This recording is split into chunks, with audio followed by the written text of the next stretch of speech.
2028ನೇ ಇಸವಿಗೆ ನಾನೇ ರಾಜ್ಯದ ಮುಖ್ಯಮಂತ್ರಿ. ದೆಹಲಿ ನಾಯಕರೇ ನನ್ನನ್ನು ಪಕ್ಷಕ್ಕೆ ಅಧಿಕೃತವಾಗಿ ಸೇರ್ಪಡೆ ಮಾಡಿಸಿಕೊಳ್ಳುತ್ತಾರೆ. 2028ಕ್ಕೆ ರಾಜ್ಯದ ಮುಖ್ಯಮಂತ್ರಿ ನಾನು. ದೆಹಲಿ ನಾಯಕರು ನನ್ನನ್ನು ಪಕ್ಷಕ್ಕೆ ಸೇರ್ಪಡೆ ಮಾಡಿಕೊಳ್ಳುತ್ತಾರೆ. ಯಾರು ಹೇಳಿದ್ದನ್ನ? ಬೆಳಗಾವಿಯಲ್ಲಿ ಶಾಸಕ ಬಸನಗೌಡ ಪಾಟೀಲ್ ಯತ್ನಾಳ್ ಹೇಳಿಕೆಯನ್ನ ಕೊಟ್ಟಿರುವಂತಹದ್ದು. ಯಾವ ಶಾಸಕ ಉಚ್ಚಾಟನೆಗೆ ಒಳಪಟ್ಟಿದ್ದಾರೋ ಅದೇ ಶಾಸಕ. ನಾನು ರಾಜ್ಯದಲ್ಲಿ ಹಿಂದೂಗಳಿಗೆ ಒಂದು ಕಾನೂನು, ಮುಸ್ಲಿಮರಿಗೆ ಒಂದು ಕಾನೂನು, ಇದೇನು ತುಘಲಕ್ ದರ್ಬಾರ? ಧರ್ಮಕ್ಷೇತ್ರ ಹೆಸರು ಕೆಡಿಸುವ ಹುನ್ನಾರ ನಡೆಯುತ್ತಿದೆ.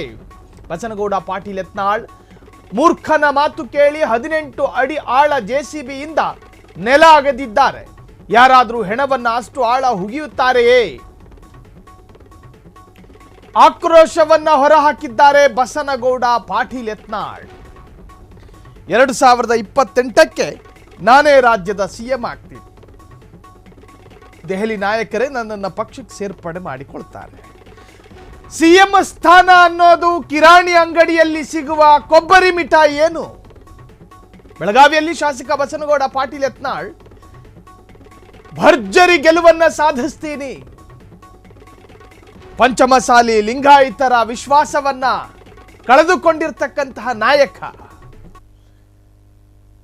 ರಾಜ್ಯದ ರಾಜಾಹುಲಿ ಅಂತ ಕರೆಸಿಕೊಳ್ಳುವ BS ಯಡಿಯೂರಪ್ಪರ ಕುಟುಂಬದ ವಿರುದ್ಧ ಸಾಂಪ್ರದಾಯಿಕ ಸಮರ ಸಾರಿರ್ತಕ್ಕಂತಹ ವಿಜಯಪುರದ ಶಾಸಕರು ಹೇಳೋದು 2028ಕ್ಕೆ 138 ಕ್ಷೇತ್ರ ಗೆದ್ದಿರುವಂತಹ ಬೈ ಎಲೆಕ್ಷನ್ ಸೇರಿ ಆ ಕಾಂಗ್ರೆಸ್ ಅನ್ನು ಸೋಲಿಸ್ತೀನಿ ಅಂತ ಹೇಳಿ ಬಸನಗೌಡ ಪಾಟೀಲ್ ಮಾತನಾಡಿದ್ದಾರೆ. ನೋಡ್ಕೊಂಡು ಬರೋಣ. ಸೊ ಬಸನಗೌಡ ಪಾಟೀಲ್ ಅವರ ಹೇಳಿಕೆಯ ನಂತರ ಬಿಜೆಪಿಯ ಕೇಸರಿ ಪಡೆಗಳು ಏನು ಹೇಳ್ತಿದ್ದಾರೆ ಅಂತ ಹೇಳಿ ಅವರೇ ವಿಸ್ಮಯಕ್ಕೊಳಗಾಗಿದ್ದಾರೆ.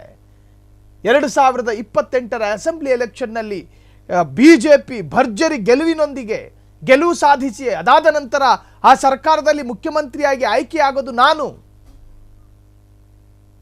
ಬೇರೆ ಯಾವ ನಾಯಕರು ಹೇಳಲಿಲ್ಲ ಬಿಜೆಪಿಯ. ಆದರೆ ಆ ಬಿಜೆಪಿಯಿಂದಲೇ ಉಚ್ಚಾಟನೆಗೆ ಒಳಪಟ್ಟಿರ್ತಕ್ಕಂತಹ ಬಸನಗೌಡ ಪಾಟೀಲ್ ಯತ್ನಾಳ್ ಒಂದಷ್ಟು ಬುಲೆಟ್ ಪಾಯಿಂಟ್ಗಳನ್ನು ಹೇಳ್ತಾರೆ ಅವರು. ರಾಜ್ಯದಲ್ಲಿ ಮುಸಲ್ಮಾನರಿಗೊಂದು ಕಾನೂನು, ಹಿಂದೂಗಳಿಗೆ ಒಂದು ಕಾನೂನು, ಒಂದು ತರಹದ ಕಾನೂನಲ್ಲೂ ಕೂಡ ಡಿಸ್ಕ್ರಿಮಿನೇಷನ್, ತಾರತಮ್ಯಗಳು ನಡೀತಾ ಇದೆ. ಇದನ್ನು ನೋಡ್ಕೊಂಡು ಸಹಿಸಿಕೊಳ್ಳೋದಕ್ಕೆ ಸಾಧ್ಯ ಇಲ್ಲ. ಇದು ತುಘಲಕ್ ದರ್ಬಾರೇನು, ಇದು ಮೊಘಲರ ದರ್ಬಾರೇನು ಅಂತ ಹೇಳಿ ಕಿಡಿಕಾರ್ತಾ ಇದ್ದಾರೆ. ಸೊ ಬಸನಗೌಡ ಪಾಟೀಲ್ ಯತ್ನಾಳ್ ಅವರ ಆ ಮಾತಿನ ಸಾರಾಂಶ ಅರ್ಥಾತ್ ತಾತ್ಪರ್ಯಗಳನ್ನು ಹೇಳೋದಾದ್ರೆ, ಧರ್ಮಸ್ಥಳ ಪ್ರಕರಣದಲ್ಲಿ ಆರಂಭದಲ್ಲಿ ಸಾಕ್ಷಿದಾರ ಅಂತ ಹೇಳಿಕೊಂಡು ಬಂದಂತಹ ವ್ಯಕ್ತಿ ನ್ಯಾಯಾಧೀಶರ ಮುಂದೆ 164 ಸ್ಟೇಟ್ಮೆಂಟ್ ಅನ್ನ ಕೊಟ್ಟ ನಂತರ ಸರ್ಕಾರ ಏನು ಮಾಡೋದಕ್ಕೆ ಬರೋದಿಲ್ಲ. ನ್ಯಾಯಾಧೀಶರ ಮುಂದೆ 164 ಸ್ಟೇಟ್ಮೆಂಟ್ ಕೊಟ್ಟ ನಂತರ ಸರ್ಕಾರಕ್ಕೆ SIT ರಚನೆ ಮಾಡಬೇಕು ಅನ್ನೋ ಒತ್ತಡ ಬಿದ್ದ ನಂತರ ಮಾಡದೆ ಕೂತ್ಕೊಳ್ಳೋದಕ್ಕೆ ಸರ್ಕಾರಕ್ಕೆ ಸಾಧ್ಯ ಇಲ್ಲ. ಅಲ್ಲಿ ಬಿಜೆಪಿ ಇದ್ರೂ ಕೂಡ ಅವರು SIT ರಚನೆ ಮಾಡ್ತಾ ಇದ್ರು.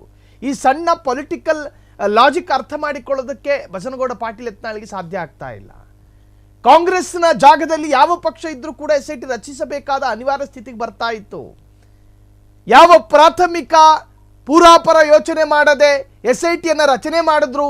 ಧರ್ಮಸ್ಥಳ ಅನ್ನುವಂತಹ ಶ್ರದ್ಧಾ ಕೇಂದ್ರದಲ್ಲಿ ಯಾವನ ಒಬ್ಬ ಕಿತ್ತೋದವನು ಬಂದು ಹೇಳ್ದ ಅಂತ ಹೇಳಿ 15 ಅಡಿ ಗುಂಡಿ ತೋಡಿದ್ರು, ಹೆಣ ಸಿಗಲಿಲ್ಲ. ಒಂದು ಶ್ರದ್ಧಾ ಕೇಂದ್ರದ ಬಗ್ಗೆ ಯಾರೋ ಒಬ್ಬರು ತಲೆ ಮಾಸದವ್ರು ಆರೋಪ ಮಾಡ್ತಾರೆ ಅಂತ ಹೇಳಿ ಅಗ್ಯಕ್ಕಾಗುತ್ತಾ? ಇದು ಬಸನಗೌಡ ಪಾಟೀಲ್ ಯತ್ನಾಳ್ ಅವರ ಮಾತು. ಸೊ ಈ ಆಕ್ರೋಶ ಬಿಜೆಪಿ ವಲಯದಲ್ಲೂ ಕೂಡ ಚರ್ಚೆಗೆ ಕಾರಣವಾಗಿದೆ.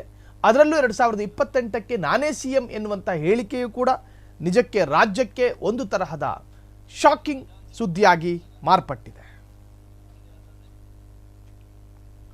ಸೊ ಬಿಜೆಪಿಯಿಂದ ಬಸನಗೌಡ ಪಾಟೀಲ್ ಯತ್ನಾಳ್ 2028ರ ವಿಧಾನಸಭಾ ಚುನಾವಣೆಯಲ್ಲಿ ಗೆದ್ದು ಬೀಗಿ ಸಿಎಂ ಆಗ್ತಾರೆ ಎನ್ನುವಂಥ ವಿಚಾರ ನಿಜಕ್ಕೂ ಈಗ ರಾಜ್ಯದಲ್ಲಿ ಚರ್ಚೆಗೆ ಕಾರಣವಾಗಿದೆ. ಕ್ಷಣ ಕ್ಷಣದ ಸುದ್ದಿಗಳಿಗಾಗಿ ಫ್ರೀಡಂ ಟಿವಿ ಸಬ್ಸ್ಕ್ರೈಬ್ ಮಾಡಿ, ಲೈಕ್ ಮಾಡಿ ಹಾಗೂ ಫಾಲೋ ಮಾಡಿ. ಹೊಸ ಸುದ್ದಿಗಳ ನೋಟಿಫಿಕೇಶನ್ಗಾಗಿ ಬೆಲ್ ಐಕಾನ್ ಮೇಲೆ ಕ್ಲಿಕ್ ಮಾಡಿ.